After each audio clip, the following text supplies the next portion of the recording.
அஸ்ஸலாமு அலைக்கும். Welcome to Sadha's kitchen. இன்றைக்கி நம்ம ஒரு ஹல்வா செய்ய போகிறோம். அதுவும் பார்த்திங்கன்னா நம்ம வீட்டில் சப்பாத்தி மிச்சமாயிருச்சு அப்படின்னா அதுலேயே நம்ம ஹல்வா செய்யலாங்க. ரொம்ப ரொம்ப சூப்பராக இருக்கும்.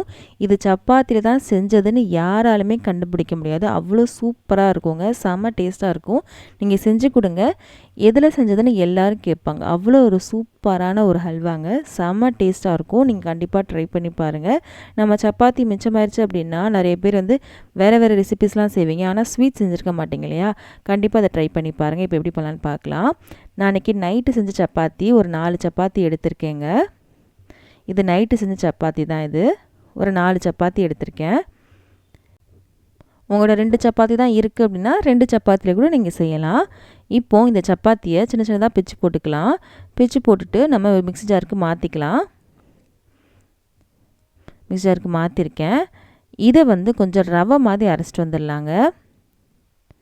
பாதி பாதியாக அரைச்சிக்கிறேன். அரைச்சிட்டு வந்துட்டேன். இங்கே பாருங்கள், ரவை மாதிரி அரைச்சிருக்கேன். இதை ஒரு பாத்திரத்துக்கு மாற்றி வச்சுக்கலாம். மிச்சத்தையும் நம்ம அரைச்சிடலாம். இப்போ அங்கே அடுப்பு பக்கம் போகலாம். அடுப்பில் ஒரு 4 டேபிள் ஸ்பூன் அளவுக்கு நெய் சேர்த்துருக்கேன். நெய் கொஞ்சம் சூடானதுக்கப்புறம் நம்ம அரைச்சி வச்சுருந்தோம்ல சப்பாத்தி, அதை அளந்து எடுத்துக்கோங்க. நான் மெஷரிங் கப்பில் அளக்கிறேன். உங்கள்கிட்ட மெஷரிங் கப் இல்லைனா உங்கள்கிட்ட சின்ன கிண்ணம் இருக்கும் இல்லையா, அதிலே அளவு எடுத்துக்கோங்க. எனக்கு 2 கப்புக்கு கொஞ்சம் கம்மியாக இருந்துச்சுங்க. மொதல் கப் சேர்த்துட்டேன். 2வது கப்பில் கொஞ்சம் கம்மியாக இருந்துச்சு. நான் அது 2 கப்பாகவே நான் அளந்துக்கிறேன். ஏன் அளவு எடுக்கிறோம் அப்படின்னா நம்ம அதை வச்சு தான் நம்ம வெல்லம் சேர்ப்போம். அதுக்காக தான் அளந்து எடுத்துக்கோங்க அப்படின்னு சொல்கிறேன். இப்போது கொஞ்சம் தான் கம்மியாக இருக்குது. நான் 2 கப்பாகவே இதை அளந்துக்கிறேன். இதை நல்லா வறுக்கணும். ஒரு ரவை மாதிரி வரணும். கலரும் சேஞ்ச் ஆகணும். இங்கே பாருங்கள், இந்த அளவுக்கு நல்லா வறுக்கணுங்க. கலரும் சேஞ்ச் ஆகிடுச்சு, நல்ல வாசமும் வரும். இது ஒரு பக்கம் இருக்கட்டும். இப்போது இன்னொரு பேனில் நாம் 2 கப் அளவுக்கு அரைச்ச சப்பாத்தி இருந்துச்சா அதுக்கு 1 கப் அளவுக்கு நம்ம வெல்லம் எடுத்துக்கலாம். உங்களுக்கு இனிப்பு ஜாஸ்தி பிடிக்கும் அப்படின்னா இன்னும் கொஞ்சம் கூட சேர்த்து எடுத்துக்கலாம்.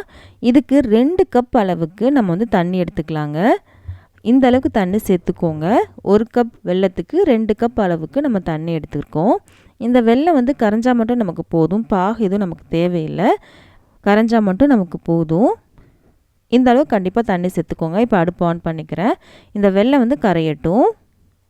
கரைஞ்சதுக்கப்புறம் உங்களுக்கு காமிக்கிறேன். இங்கே பாருங்கள், வெல்லம் நல்லா கரைஞ்சிருச்சு. போதும், பாகு எதுவுமே வரல, நல்லா வெல்லம் கரைஞ்சிருச்சு. அடுப்பு ஆஃப் பண்ணிக்கலாம். இப்போ வாங்க நம்ம சப்பாத்தி போய் பார்க்கலாம். சப்பாத்தியை திரும்பவும் அடுப்பில் வச்சிட்டேங்க.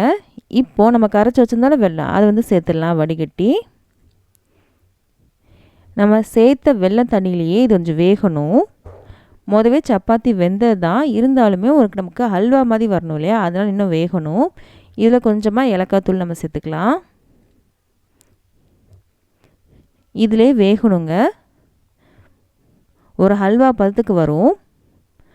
திக்காயிட்டே இருக்கும். அடுப்பு மீடியமில் இருக்கட்டும். ஃபுல் வைக்காதீங்க, சீக்கிரமாக தண்ணி வற்றிரும். அப்போ ஹல்வா பதத்துக்கு வராது. மீடியமில் இருக்கட்டும். இங்கே பாருங்கள், நம்ம சப்பாத்தி இல்லையா, சீக்கிரமாகவே தண்ணி இழுத்துக்கும். கொஞ்சம் கொஞ்சமாக திக்காயிட்டே வருங்க. இந்த வெள்ளத்தண்ணிலே இந்த சப்பாத்தி நல்லா வெந்து ஒரு ஹல்வா பதத்துக்கு நமக்கு வரும். இங்கே பாருங்கள், ஹல்வா பதத்துக்கு வந்துருச்சு பாருங்கள். இப்போது ஒரு 3 டேபிள் ஸ்பூன் நெய்யில் முந்திரி மட்டும் வறுத்து சேர்க்குறேன். இது ஆப்ஷனல் தான், உங்களுக்கு வேணுன்னா சேருங்க, இல்லைனா விட்டுருங்க முந்திரி சேர்க்குறது. லாஸ்ட்டில் ஒரு 2 டேபிள் ஸ்பூன் அளவுக்கு நெய் மட்டும் சேர்த்துக்கோங்க. இதை கலந்து விட்டோம் அப்படின்னா நமக்கு ஹல்வா ரெடிங்க. ரொம்ப ரொம்ப சூப்பராக இருக்கும்.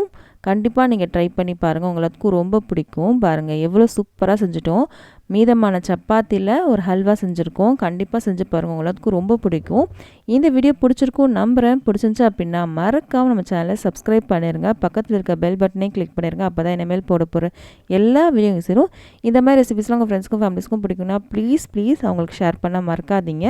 நம்ம அடுத்த வீடியோவில் சந்திக்கலாம்.